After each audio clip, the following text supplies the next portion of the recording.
Derrel Jazz Johnson here with former New York Knick, former Syracuse Orangeman, Mr. John Wallace. John, how you doing today? Oh, I'm doing really good, man. I'm doing really good. Getting ready for this Knick game. Hopefully, we keep our winning streak alive.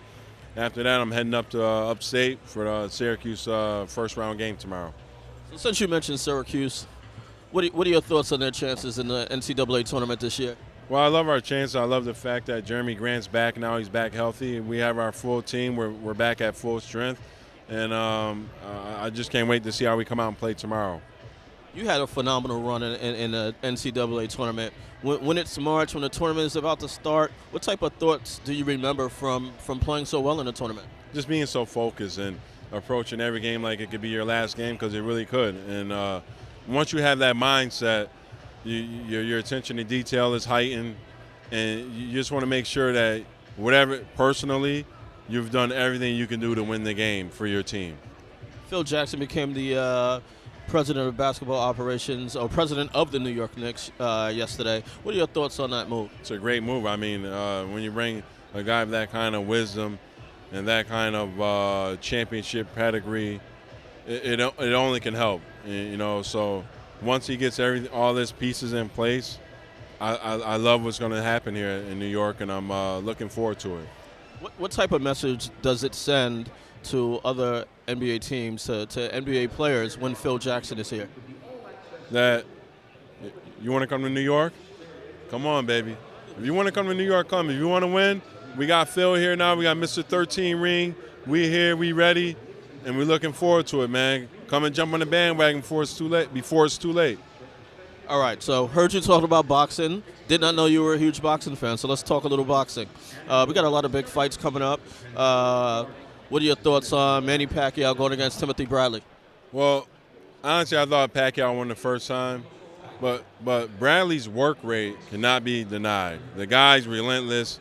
Pacquiao's going to have to really, really hurt him early.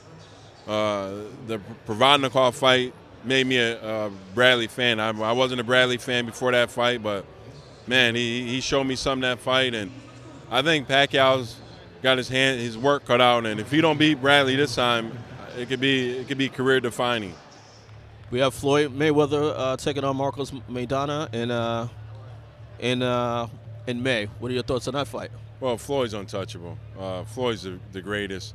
Floyd could be arguably the greatest athlete ever, for the simple fact that he's been at the top for 18 years.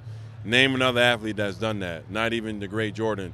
I mean, 18 years he's at the top. He's the epitome of greatness, taking care of yourself, staying in great shape.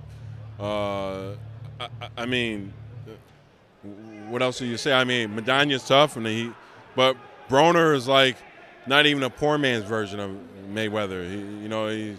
There is no Mayweather, because Mayweather's style, to pull that off, you have to have such reflexes and such timing that you just can't pull it off in a 3 or 4 year thing. Mayweather's been at that level for 18 years for a reason. And finally, let's go to June, a fight that will be taking place here in Madison Square Garden. We have Sergio Martinez taking on Miguel Cotto. What are your thoughts on that fight? I like Cotto. I like Cotto going to the body. He's back with Freddie Roach. I think that's a good marriage for them. Martinez is a little bit older. He's not going to be as quick and as elusive. And he had trouble in his last fight last year. So I like Cotto in that fight. It's going to be a great fight, but I think Cotto might even stop him late. All right, well, thanks. Look forward to seeing you at that fight and possibly one of the other ones as well. Appreciate your time. Thanks a lot. Man. Always good to see you.